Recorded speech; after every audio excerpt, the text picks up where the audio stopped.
इस वक्त की बड़ी खबर के साथ, और ये बहुत बड़ी खबर पाकिस्तानी घुसपैठिए को लेकर है, जिससे इस वक्त हो रही है पूछताछ, और इस पूछताछ में हुआ है बड़ा खुलासा।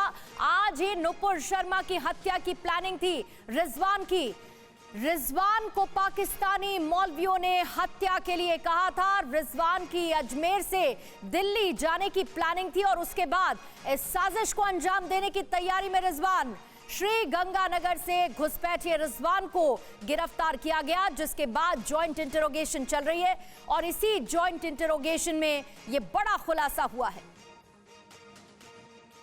और सीधा जयपुर चलते हैं। ध्वज आ रहे हैं इस वक्त हमारे साथ लाइव जुड़ चुके हैं। ध्वज, ये बहुत बड़ा खुलासा आज ही नुपुर शर्मा की हत्या की प्लानिंग रिजवान अशरफ की जॉइंट इंटरोगेशन में, और कौन कौन सी बातें सामने आई?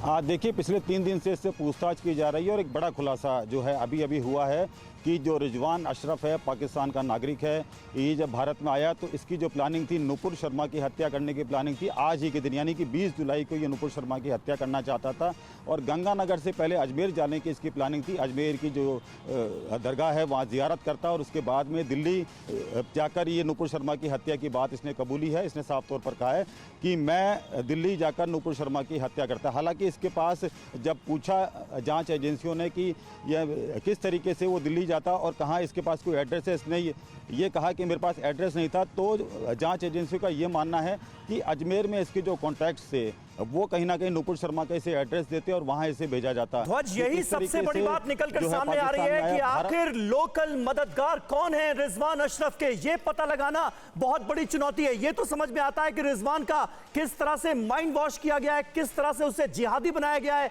और यहां हिंदुस्तान में भेजा गया ताकि वो नुपुर शर्मा की हत्या कर सके। अब क्या वो लोकल मददगार जो हैं वो भी जल्द पुलिस की गिरफ्त में होंगे?